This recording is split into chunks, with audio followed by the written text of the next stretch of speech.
ان کی بارگاہ میں عقیدت کے پھول پیش کرنے کے لیے دعوت خطاب دیتا ہوں۔ ایڈیٹر ماہنامہ تفہیم الاسلام،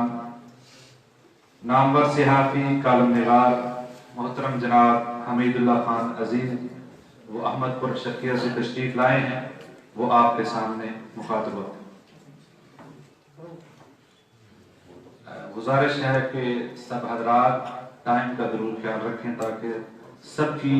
گفتگو سے ہم محظوظ ہو سکیں۔ السلام علیکم ورحمۃ اللہ وبرکاتہ۔ عالی مرتبہ شیوخ حضرات، معزز سامعین کرام، یہ بڑی بابرکت محفل ہے کہ ڈاکٹر بہاؤالدین صاحب کا یہاں تذکرہ کیا جا رہا ہے، جنہوں نے تاریخ اہل حدیث اور تاریخ ختم نبوت میں علماء اہل حدیث کی خدمات کو چھپے ہوئے پردوں سے نکال کر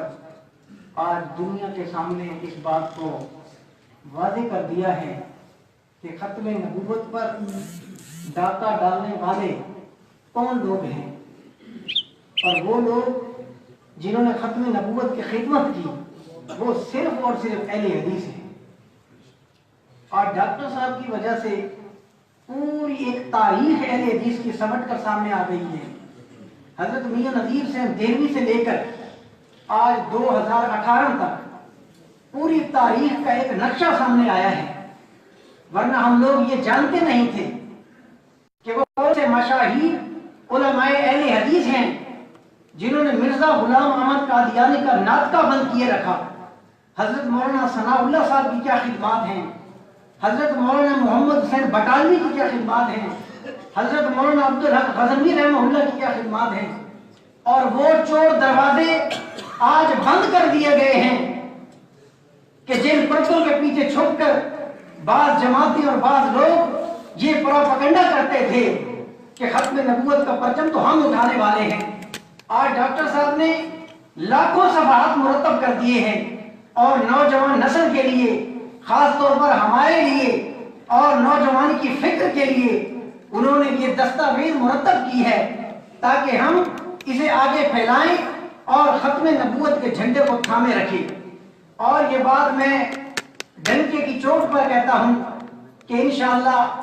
اللہ تعالیٰ ایک وقت ضرور لائے گا جب ایک دنیا ڈاکٹر صاحب کی اس خدمات کے اعتراف کے لیے کھڑی ہو جائے گی۔ میں جناب علامہ عبدالصمد معاذ صاحب کو اور محترم پروفیسر یاسین ظفر صاحب کو میں مبارکباد دیتا ہوں کہ جس طرح جامعہ سلفیہ کی ایک کریڈیبلٹی اس حوالے سے کہ جتنے بڑے مشاہیر یہاں تشریف لائے اور بڑی بڑی کانفرنسیں یہاں منعقد ہوئی، آج یہ بہت بڑا یہ پروگرام ہے جو ڈاکٹر صاحب کے اعزاز میں رکھا گیا ہے۔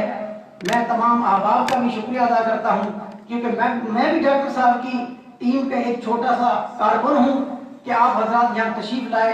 اللہ تعالیٰ ڈاکٹر صاحب کو سلامت رکھے، انہیں ایمان کی سلامتی کے ساتھ لمبی زندگی نصیب فرمائے تاکہ وہ اپنے دیگر پروجیکٹس کو بھی وقت دے سکے صحت کے ساتھ۔ آخر دعوانا الحمدللہ رب العالمین۔